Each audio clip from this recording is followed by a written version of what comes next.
इतने बड़े देश में आप किसी भी बड़े राज्य में उंगली उठाकर रख दीजिए, वहाँ हर दिन आपको रेप की खबरें मिल जाएगी। आपको जैसा रेप चाहिए वैसा रेप मिल जाएगा। क्षमा कीजिएगा, मैं संवेदनहीनता के साथ बार बार रेप को ऐसे बोल रहा हूँ जैसे दुकानों में कपड़े दिखाए जाते हैं, लेकिन क्या करूँ, इन अधम और खल आचरण के नेताओं ने बच्चियों के बलात्कारों को शोरूम में टंगे वस्त्रों से ज्यादा समझा ही नहीं।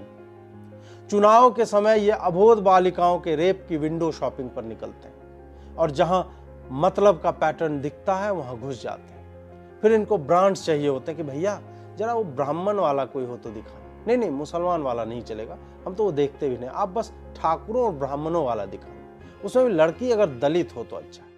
दिल्ली में एक कथित गैंगरेप और हत्या की घटना सामने आई है। इसको कवर करने वाले अखबारों और चैनलों में प्रीस्ट या पुजारी शब्द पर विशेष जोर दिया जा रहा है। ऐसा ही जोर कठुआ कांड में देवी स्थान और मंदिर शब्द पर दिया जा रहा था।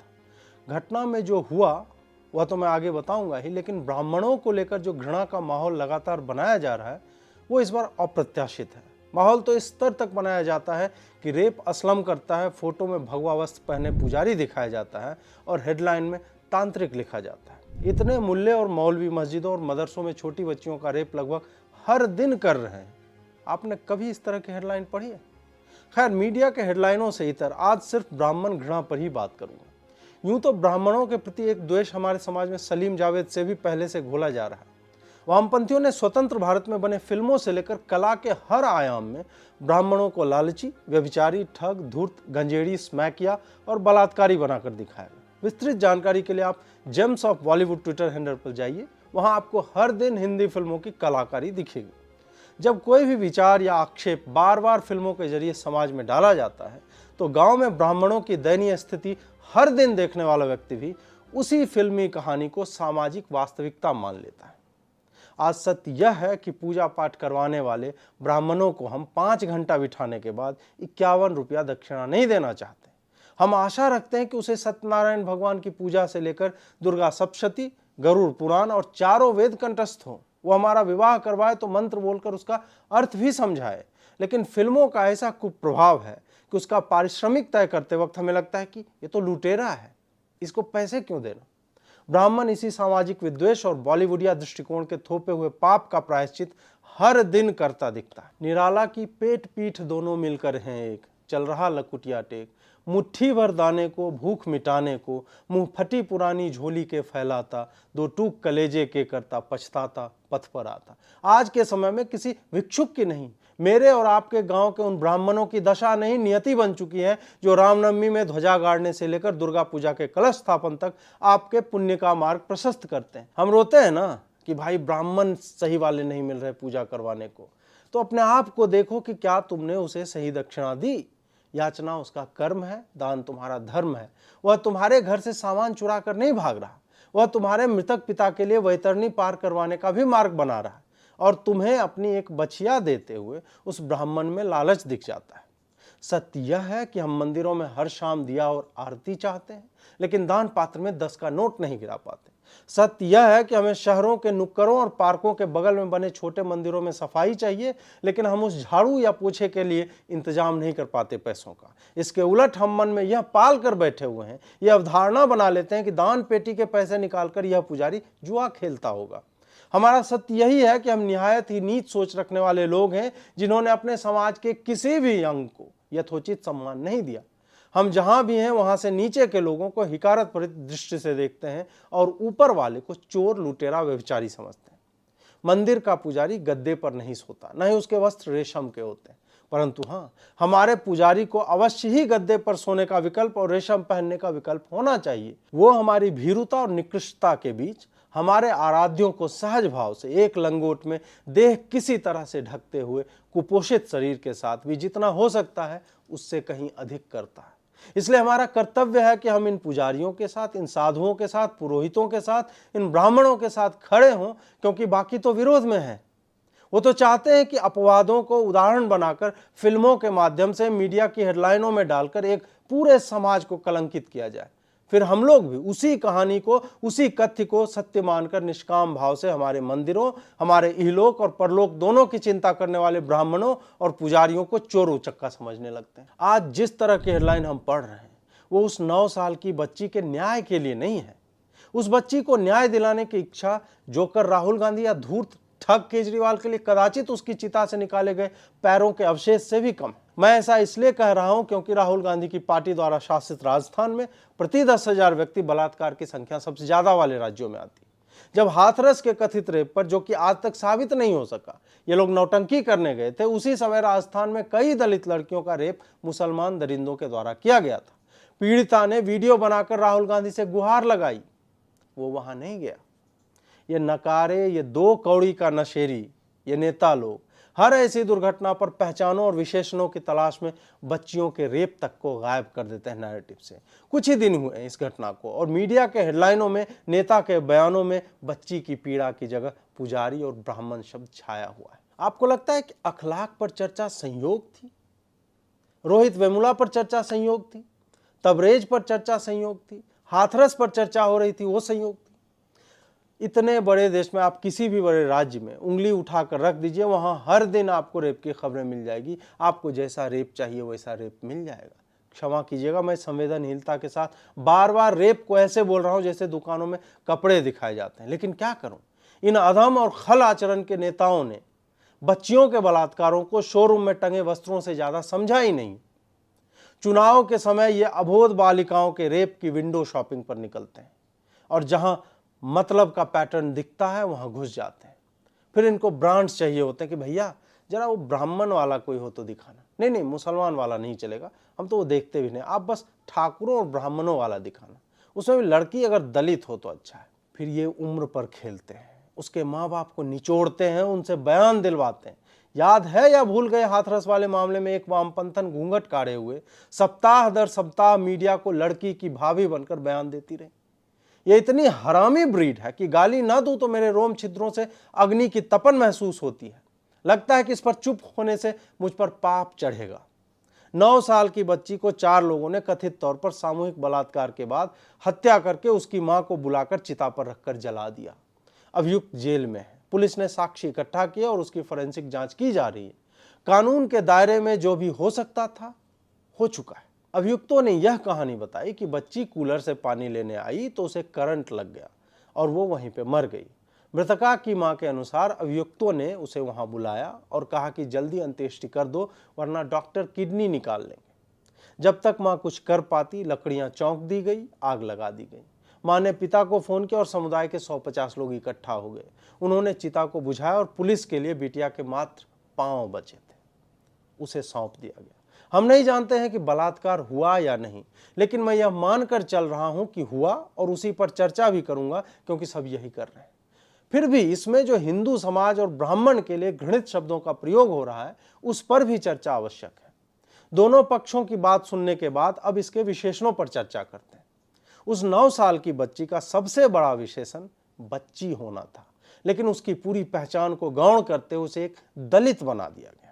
उस 9 साल की बच्ची की सबसे बड़ी पीड़ा उसका कथित बलात्कार था, लेकिन उसकी सारी पीड़ा की उपेक्षा करते हुए उसे निर्भया और हाथरस अगेन में समेट दिया गया। उस बच्ची की व्यक्तिगत पीड़ा को जातिगत और राजनीतिक मुद्दा बनाया जा रहा है। ऐसी पीड़ा जब मुद्दा बन जाती है तब उसके कई बाप पैदा हो जाते हैं। दिल्ली के सराय काले खां में दलितों की एक पूरी बस्ती को मुसलमानों ने दंगों में झोंक दिया और खून की होली खेलने की धमकी दी। तब मुद्दों के ये नाजायज बाप गायब थे। तब ये भीम आर्मी, राहुल गांधी, केजरीवाल एक भी शब्द बोलते नहीं दिखे। आपको पता है कि रोहित वेमुला की मां आजकल कहाँ है? नजीब अहमद याद है? उसके परिवार का क्या हाल है?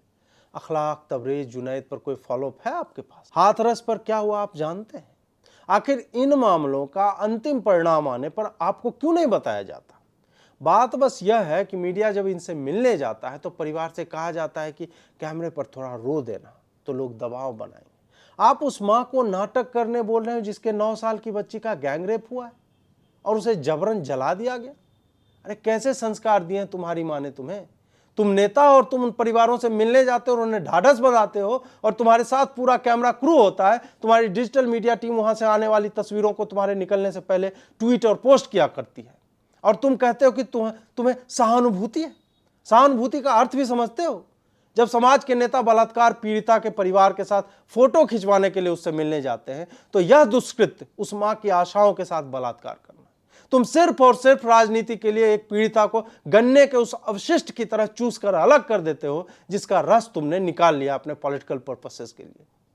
ब्राह्मणों पर निशाना साधना सामाजिक कभी रहा ही नहीं। आप यह सोचिए कि शमशान में किस तरह का ब्राह्मण रहता है। आप में से किसी के घर में किसी की मृत्यु हुई हो और आपने अंत्येष्टि में भाग लिया हो तो आपको पता होगा कि शमशान का पुजारी, ब्राह्मण या जिस भी नाम से आप बुलाते हैं, वो कौन होता है। पहली बात तो यही है कि वो पुजारी तो होता नहीं जो कहा जा रहा है। दूसरी बात, यही नेता और राजनीतिक रंग देने वाले सामान्य लोग भी कह रहे हैं कि वो तो दारू पीता था, जुआ खेलता था, लड़कों से मसाज करवाता था, तो फिर किस मानदंड से वो ब्राह्मण है। तीसरी बात, जब आपकी जानकारी में ऐसा होता था तो कितनी बार पुलिस को उसकी जानकारी दी गई। आप तो फिर इस प्रतीक्षा में थे ना, कुछ अनिष्ट हो जाए तो फिर अपनी झोली से ऐसे वाले विशेषण निकालेंगे। मेरा प्रश्न बस यही है कि जब राधे श्याम, कुलदीप, लक्ष्मी नारायण और मोहम्मद सलीम ने मिलकर रेप किया तो इसमें से एक व्यक्ति की पहचान सबसे ज्यादा महत्वपूर्ण कैसे हो जाती है। क्या किसी अभियुक्त ने यह कहा कि पुजारी ने सबसे ज्यादा रेप किया। जब नैरेटिव में इतनी नीचता आ ही गई है तो मैं भी उसी स्तर के गिरे हुए प्रश्न पूछूंगा कि मोहम्मद सलीम का नाम सबसे ऊपर क्यों नहीं लिया जा रहा, कुलदीप और लक्ष्मी नारायण की जाति क्यों नहीं बताई जा रही। इन प्रश्नों के उत्तर नहीं होते क्योंकि ये प्रश्न नहीं, राजनीति के मुद्दे हैं। मुद्दों पर चर्चा हो सकती है, प्रश्नों के उत्तर दिए जा सकते हैं, मुद्दों के उत्तर नहीं होते। प्रश्न यह है कि क्या यह मामला दिल्ली के लिए है या फिर यह मामला उत्तर प्रदेश के लिए। आप यह समझिए कि ऐसे मामलों की आवृत्ति कितनी कम है कि हर पार्टी सुअरों की तरह एक साथ इकट्ठा हो जाती है। इसके इतर मौलवियों द्वारा मस्जिदों में रेप की घटनाएं हो, मुस्लिम दरिंदों द्वारा दलितों, हिंदू बच्चियों की, लड़कियों की रेप की घटनाएं हो, इन पर कभी भी कोई नैरेटिव नहीं बनता, चर्चा नहीं होती। वो इसलिए नहीं होती क्योंकि ये मेन स्ट्रीम बात है। जिस दिन एनसीआरबी ने बलात्कार के अभियुक्तों के नाम के साथ कॉलम में मजहब डालना शुरू कर दिया, उस दिन स्पष्ट हो जाएगा कि बलात्कार करने में सबसे आगे कौन सा मजहब है और रेप जिहाद क्या है। लेकिन सबका विश्वास जीतने वाली सरकार हो या फिर मुस्लिम तुष्टीकरण से वोट बैंक बनाती सरकारें, कोई भी ये आंकड़े नहीं देना चाहता। देश में जाति आधारित जनगणना होती है, देश में दलित समाज के पीड़ितों का भी आंकड़ा दिया जाता है, फिर अभियुक्तों के आंकड़े क्यों नहीं दिए जाते। रेप की खबरों की रिपोर्टिंग का हाल यह है कि कई बार आपको अभियुक्तों के नाम तक नहीं बताए जाते और आप आंख मूंद कर मान लीजिए कि ऐसे हर मामले में बलात्कारी कोई मजहबी सुअर ही होता है। लेकिन ब्राह्मण शब्द में हिंदू की पहचान समाहित है, इसलिए उत्तर प्रदेश में ब्राह्मणों को लुभाने की बात करती एक पार्टी सत्ता में आना चाहती है उनके वोट लेकर। वहीं दूसरी तरफ कांग्रेस जैसी पार्टियां और वामपंथी चिरकुट, जिनका पूरा पोलित ब्यूरो ब्राह्मणों से भरा हुआ है, वो इस प्रतीक्षा में है कि भारत की हर गली में जातिगत दंगे हो जाएं। हिंदू मुस्लिम दंगों की कोशिशें तो दिल्ली के हिंदू विरोधी दंगों से आरंभ हो गई थी, लेकिन भारत की विखंडनकारी शक्तियों के पास प्लान बी और सी भी होना चाहिए। कास्ट राइट्स यानी जातिगत दंगे वही प्लान बी है। इन्हें हर जगह सामाजिक दरारें खोजनी है और उसमें राजनीतिक लकड़ी ठूसकर उसे चौड़ा करते करते अलग कर देना। अराजकता इनका ईंधन है। इनके पारंपरिक हथकंडे चल नहीं पा रहे। कट्टरपंथी मदरसों और नक्सलियों की फंडिंग पर शिकंजा कसकर लगभग बंद किया जा चुका है, इसलिए इन्हें अब जातिगत दरारों का ही सहारा है। ये अगर उसे हवा नहीं देंगे तो इनकी राजनीतिक प्रासंगिकता समाप्त हो जाएगी। इतना पतित होना इनकी व्यवस्था है। इनकी माँ इन्हें समझाती होगी कि बेटा जीवन में 9 साल की बच्ची के रेप तक को एक्सप्लॉइट ना कर पाए तो क्या करोगे राजनीतिक जीवन में। जी मम्मी जी, ये बोलकर ये निकल जाते हो। जिस व्यक्ति को सुबह की बात दोपहर तक याद नहीं रहती वो एक दलित को न्याय दिलवाएगा। न्याय दिलवाना है। रेप टूरिज्म चल रहा है ना राहुल गांधी और ठग केजरीवाल। बंगाल में भी रेप हो रहे, राजस्थान में भी। बंगाल जरा घुस कर दिखा दो, जहां हाल ही में राष्ट्रीय मानवाधिकार आयोग ने कोर्ट को बताया है कि बलात्कार पीड़िताओं को न्याय तो छोड़िए, थाने में रिपोर्ट तक दर्ज नहीं कराई गई उनकी। ये करेंगे बलात्कार पीड़िताओं की बात। ये सामाजिक निठल्ले और राजनीतिक आवारा लोग न्याय दिलवाएंगे। ये गली मोहल्ले के वो लौंडे हैं जो दूसरों के घर जाकर सामान चुराते हैं, शाम में दारू पीते हैं और अगली सुबह घर के मालिक से कहते हैं कि बहुत बुरा हो गया चाचा, हम खोजेंगे चोर को। ब्राह्मण और साधु यहाँ लिंच होता है और ये दोगले कुछ नहीं बोलते। मायावती के सलाहकार हों या किसी भी पार्टी की केंद्रीय समितियों के सदस्य, हर जगह देश की दिशा और दशा तय करने वाले ब्राह्मण आपको मिल जाएंगे। मैं यह नहीं कह रहा हूं कि वो ब्राह्मण है इसीलिए वहां, मैं बस आपको उनकी महत्ता समझा रहा हूं कि जन्म के अधिकार से चलने वाली पार्टियों में जो मुस्लिम और दलित तुष्टीकरण पर एक एक पांव रख कर चलती है, वहां ब्राह्मण कोर कमेटी में भजन गाने के लिए नहीं होता। ये पार्टियां भी उनका महत्व जानती हैं कि जातिगत समीकरण हो या फिर जीत की योजना बनाना, हर जगह वही सवर्ण याद आता है जिसे साल भर गरियाते हैं। अगर इतनी घृणा है ना तो हर ब्राह्मण को अपनी पार्टी से निकाल कर दिखा दो। उसके उलट राहुल गांधी तो जंघिया के ऊपर जनेऊ पहनकर गोत्र बता रहा था ना। माँ ईसाई, बाप के बाप पारसी, बाप की माँ के बाप स्वयं के 1929 में हिंदू होने पर संदेह जताते हो, और तुम्हारा जनेऊ बचा हुआ है। जनेऊ बचा हुआ भी कब दिखता है? जब चुनाव आते हैं।